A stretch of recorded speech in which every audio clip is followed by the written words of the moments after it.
what I think is happening now is we've reached the limits of the trauma culture. Our culture, the trauma culture, which, in Britain, I would say the Romans brought it here. I think we were an initiation culture till then. It's only 2,000 years and 64 million years since the last mass extinction. That's nothing.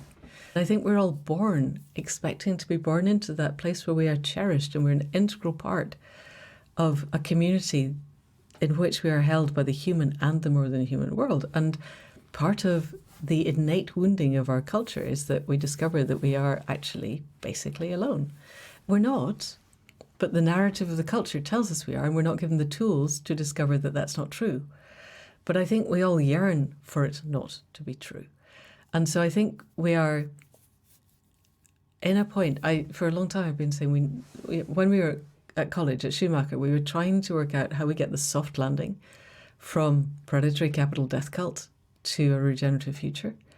And we never really worked it out because dismantling capitalism was going to be hard. And what was happening exactly as you and I speak is that the old system is being destroyed quite deliberately by people who think that they can impose a much more restrictive world order, but they don't understand complexity. You cannot control a hyper-complex system. It's not a thing.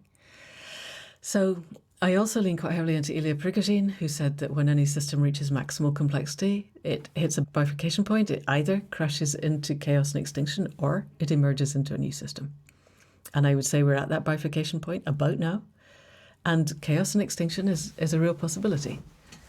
But so is emergence into a new system. And the emergence into a new system, by definition, if we can predict it, it's not a new system.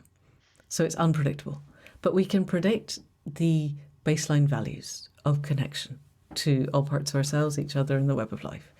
I think we can predict baseline criteria of clean water, clean air, clean soil. Those are really basic, and until recently they were obvious.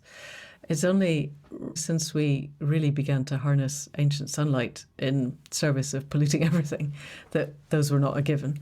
So I think we can take ourselves to what Indy Johar calls the emergent edge of interbecoming in order to facilitate the emergence into a new system. And I think the destruction of the existing system by the straight white blokes with sledgehammers is shaking up enough people that the miasm of the old system, the business as usual, and it being easier to imagine the extinction of life on Earth than the end of predatory capitalism, is breaking apart.